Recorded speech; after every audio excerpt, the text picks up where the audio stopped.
CLRTS DS और मंगाएगा भारत। लंबी दूरी का घातक हथियार है ये। इंडियन एयरफोर्स का 5500 करोड़ का प्रोजेक्ट मंजूर। ऑपरेशन सिंदूर में पाकिस्तान को इसी हथियार ने चकमा दिया था। अब ये क्या है, बहुत जल्दी से जनरल सिन्हा आपको समझा देंगे। देखिए, ये जो हथियारों की बात हो रही है, CLRTS जो है, ये आपके वो सारे मिसाइल्स इसमें आ जाते हैं जो लंबी दूरी के हैं। देखिए, आज खास करके जो इसमें नहीं मेंशन किया गया है, S-400 भी इसमें शामिल है। बड़ा खेप S-400 के पास हमारे पास आ रहा है और इसी से मात मिला है। 4 दिन के अंदर में पूरे चीज़ों को कंक्लूड कर देना, ये हुआ है नॉन कॉन्टैक्ट वॉरफेयर का हिस्सा है।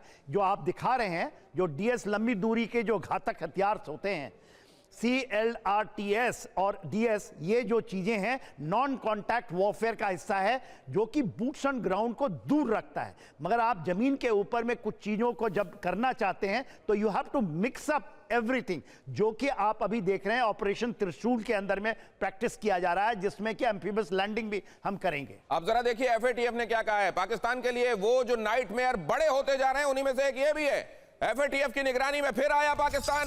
FATF ने पाकिस्तान को चेतावनी दी, कहा कि ग्रे लिस्ट से बाहर होना आतंक की फंडिंग से छूट नहीं है कि तुमको ग्रे लिस्ट से बाहर रखा हुआ है तो तुम आतंकियों को फंडिंग करते रहोगे। आतंकवाद की फंडिंग के लिए डिजिटल वॉलेट का इस्तेमाल तक होने लगा है। FATF ने इस बात को भी अंडरलाइन किया है। अब ये जो FATF की तरफ से ये बातें रिवील की जा रही हैं, सवाल यह है कि FATF भी क्या वक्त वक्त पर इस तरीके की ताकीदें जारी करके अपनी खानापूर्ति करता है, या धीरे धीरे FATF का भी सब्र का पैमाना लबरेज होता जा रहा है। जरा देखिए यहां FATF ने क्या कहा है। ग्रे लिस्ट से बाहर, अभी पाकिस्तान ग्रे लिस्ट से बाहर है। पाकिस्तान का ग्रे लिस्ट से बाहर होना अभी फिलहाल वो एक एक दिन ये ऊपर वाले का शुक्रिया अदा करके करते हैं कि हम ग्रे लिस्ट में चले ना जाएं, क्योंकि वहां के हालात ऐसे नहीं। वो जो लिस्ट डाली गई है कि अगर आपने ये चीजें की तो आप ग्रे लिस्ट में जाएंगे, ज्यादातर उन बॉक्सेस को असल में टिक करता है पाकिस्तान। ग्रे लिस्ट से बाहर होना आतंक वित्त पोषण से छुट्टी नहीं है, यह बात FATF ने कहा है। FATF ने यह बात भी कहा है कि आतंकवादियों को फंडिंग की जा रही है और आतंकवादियों को ग्रे लिस्ट से बाहर होना स्वचालित सुरक्षा का कवच, मतलब ये बुलेट प्रूफ कोई जैकेट नहीं बन जाती कि आपको ये हमेशा बचाती रहेगी। आतंकवादियों को अगर आप बुलेट्स मुहैया कराते रहेंगे तो ये भी छलनी होगी और आप ग्रे लिस्ट में जाएंगे। ग्रे लिस्ट से बाहर होना स्वचालित, नेक्स्ट फ्लैश कीजिए। यह भी कहा जा रहा है कि जैश-ए मोहम्मद जैसे आतंकी गुट को लेकर हम फिक्रमंद हैं, और यह भी कहा गया कि डिजिटल पेमेंट तक होने लगा है। यह बात और ज्यादा हैरान करने वाली है कि अब डिजिटली पेमेंट कर दिया जा रहा है आतंकवादियों को। आतंकवादियों को फंडिंग नहीं होने चाहिए। FATF का बड़ा कैटेगोरिकल एक संदेश होता है जब कभी फंड दिए जाते हैं। इंटरनेशनल मॉनेटरी फंड की तरफ से भी यही कहा जाता है, एशियन डेवलपमेंट बैंक भी यही कहता है, सबसे पहले कहता है कि आतंकवादियों को फंडिंग नहीं होना चाहिए। लेकिन उसके बावजूद ये चेतावनियां क्या वाकई आने वाले दिनों में पाकिस्तान के लिए ग्रेव इशारा है, या ये ताकीदें वक्त वक्त पर की जाने वाली खाना पूर्ति हैं? प्रोफेसर अमिताभ, देखिए, इस समय जो क्रिप्टो करेंसी और अन्य डिजिटल मोड से ट्रांसफर होने लगे हैं, पाकिस्तान उसमें अब लीड लेने लगा है। पहला तो मार्च में जब उन्होंने ज्वाइन किया था क्रिप्टो करेंसी एक्सचेंज, अमेरिका के साथ अलाई किया था, जिसमें उनके ट्रंप के फैमिली इंटरेस्ट भी हैं।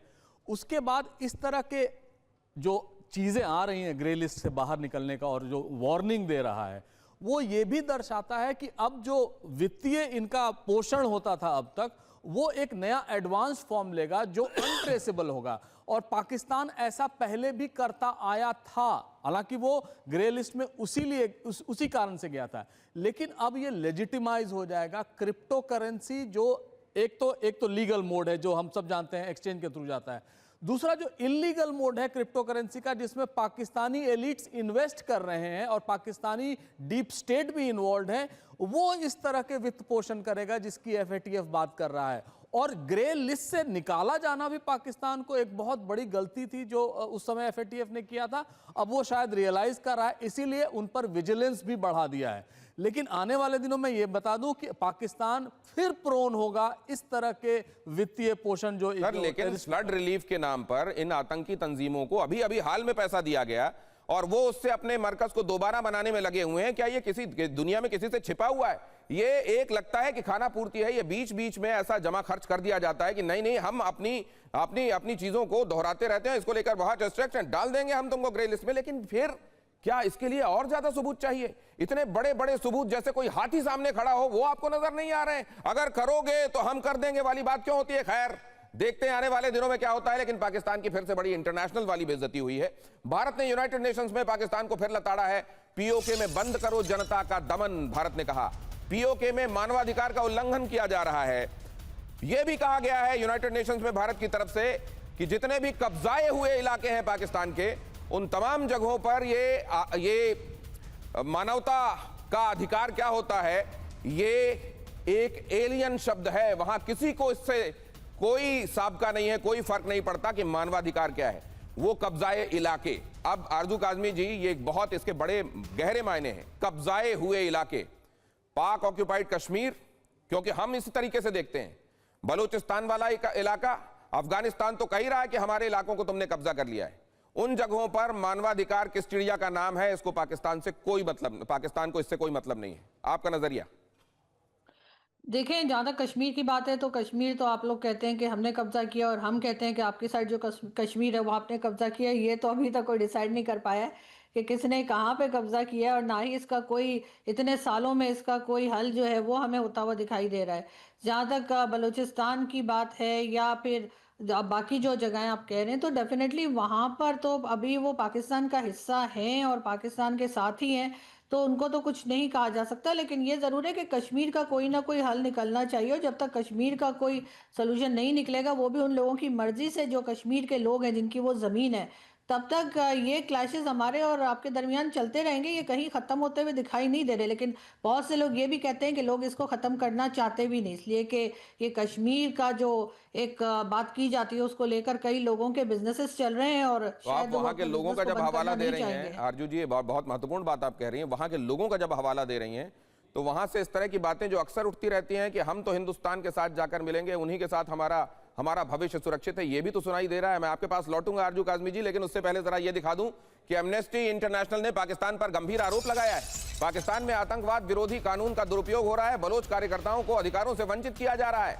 बलोच कार्यकर्ताओं को आत्मरक्षा का अधिकार है, एमनेस्टी इंटरनेशनल का कहना है। पाकिस्तान में अंतर्राष्ट्रीय मानवाधिकार मानकों का उल्लंघन हो रहा है।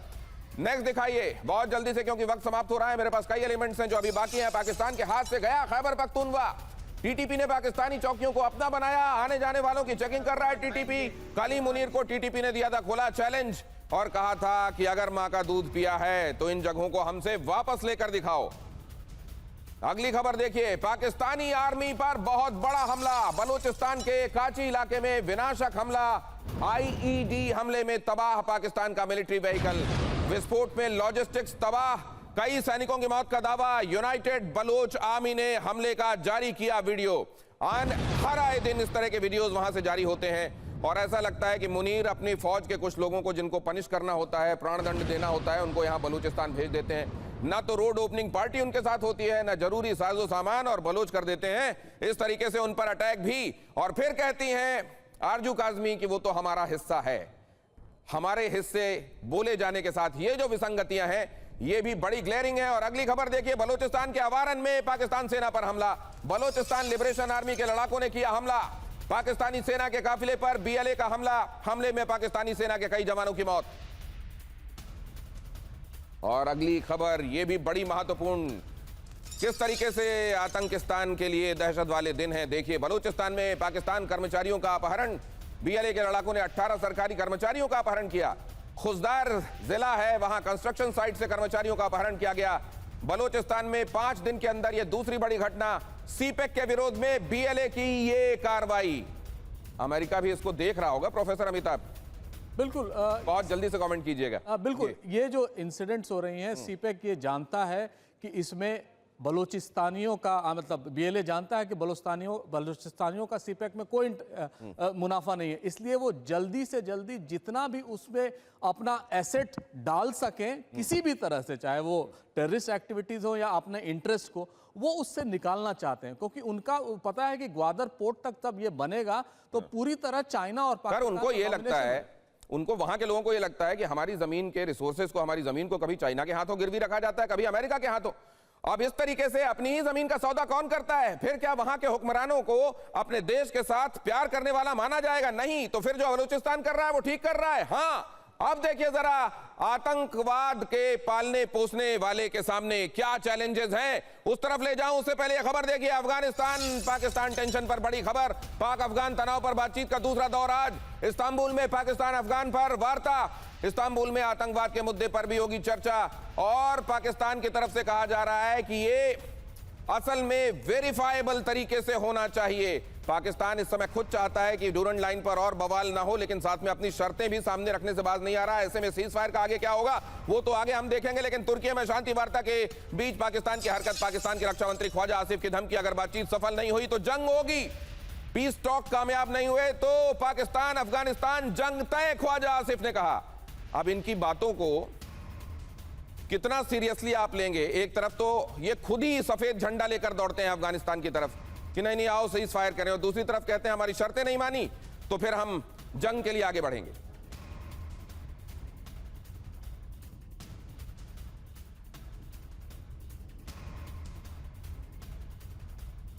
मैं चाहता था आपसे कुछ और साझा करूं, बताऊं वो पॉइंटर्स और ज्यादा थ्रेडबेयर तरीके से जहां पाकिस्तान के लिए आने वाले दिनों में चैलेंज है। आरजू काजमी हमारे साथ आज की शाम, आपने ये वक्त निकाला, बहुत शुक्रिया इसके लिए आपका।